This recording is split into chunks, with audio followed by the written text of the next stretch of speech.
السلام علیکم every one, I am مدیبہ کشش، اور آج ہم بات کریں گے ایک ایسی عورت کی جس کا نام قرآن میں قیامت تک کے لیے مثال بنا دیا گیا۔ ایک ایسی عورت جو دنیا کے سب سے طاقتور اور ظالم حکمرانہ کے محل میں رہتی تھی، لیکن اس کا دل صرف اللہ کے لیے دھڑکتا تھا۔ یہ ہے حضرت آسیہ بنت مزاحم۔ اس زمانے میں مصر پر حکومت کرتا تھا فرعون۔ وہ اتنا متکبر تھا کہ خود کو خدا کہنے لگا تھا۔ لوگ اس کے ڈر سے اس کی عبادت کرتے۔ اس کی حکومت، اس کی دولت اور اس کی طاقت کا کوئی مقابلہ نہیں تھا۔ لیکن اسی فرعون کے محل میں ایک ایسا دل بھی تھا جو صرف اللہ کو مانتا تھا، اور وہ دل تھا حضرت آسیہ کا۔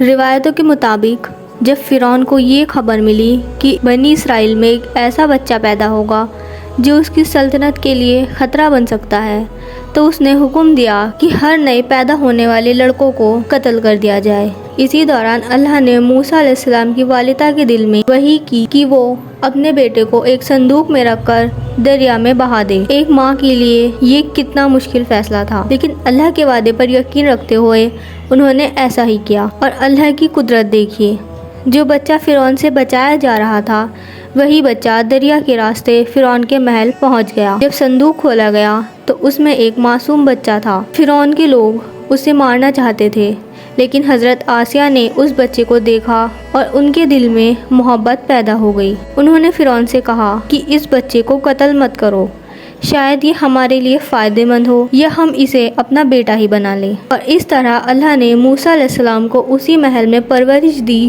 جہاں ان کا سب سے بڑا دشمن رہتا تھا۔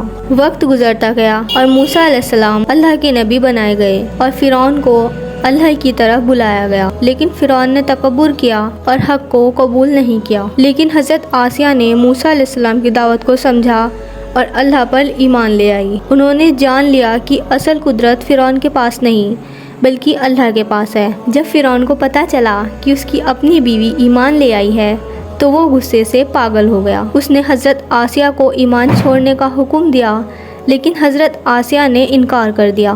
اس کے بعد فرعون نے ان پر سخت ظلم کروائے۔ روایتوں میں آتا ہے کہ انہیں دھوپ میں باندھ دیا گیا اور بہت تکلیف دی گئی، لیکن ان کا ایمان کمزور نہیں ہوا۔ اسی موقع پر حضرت آسیہ نے وہ عظیم دعا کی جو قرآن میں بھی ذکر کی گئی ہے۔ انہوں نے کہا کہ یا رب، میرے لیے اپنے پاس جنت میں ایک گھر بنا دے اور مجھے فرعون اور اس کے عمل سے نجات دے۔ اس وقت آسیہ کی نظر دنیا کے محلوں پر نہیں تھی، بلکہ اس کی نظر جنت کے گھر پر تھی۔ اللہ نے ان کی دعا قبول فرمائی اور انہیں صبر اور کامیابی عطا کی۔ دنیا کا سب سے طاقتور بادشاہ ان کا ایمان نہیں توڑ سکا۔ حضرت آسیہ کی زندگی ہمیں یہ سکھاتی ہے کہ ہدایت، دولت اور طاقت یہ ماحول پر ڈیپینڈ نہیں کرتی۔ ایک شخص ظالم کے محل میں رہ کر بھی اللہ کا سچا بندہ بن سکتا ہے۔ آج جب لوگ سچ بولنے سے ڈرتے ہیں، دین پر عمل کرنے سے شرم محسوس کرتے ہیں، تب حضرت آسیہ ہمیں یاد دلاتی ہے کہ حق کے راستے پر چلنے کے لیے ہمت چاہیے۔ فرعون کے پاس پوری دنیا کی طاقت تھی،